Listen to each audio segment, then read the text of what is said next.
آهنگ دوگانی آریانا سعید و ستاره هاشمی و معذرت‌خواهی ستاره هاشمی از آریانا سعید. اما چرا؟ آریانا سعید چه قرابتی با ستاره هاشمی دارد؟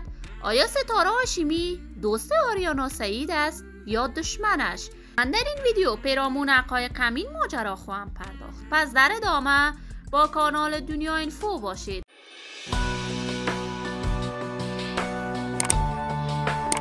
سلام، شما را خوش آمدید میگم به یکی دیگر از ویدیوهای جذاب کانال من.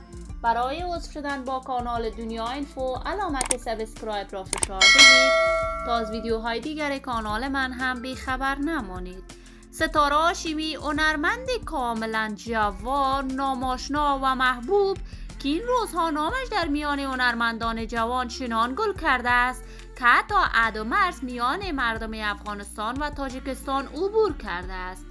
ستاره هاشمی هرچند در صفحه تیک تاکش فقط آهنگهای از احمد ظاهر را زمزمه می کرد، ولی با کمک تشویق و حمایت خانواده‌اش و علاقه‌مندانش در تیک تاک آهنگهای ثبت و نشر کرد.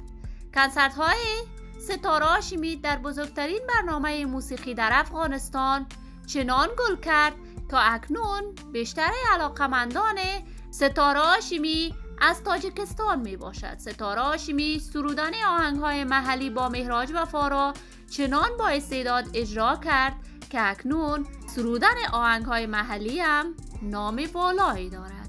ستاره هاشمی جدیداً از آریانا سعید درخواست آهنگ دوگانه کرده است و بیان کرده من با خودت این نوع رقابت ندارم. آریانا استاد من هستی و من میخواهم روز جایگاه هنری و مقام مانند خودت را کسب کنم.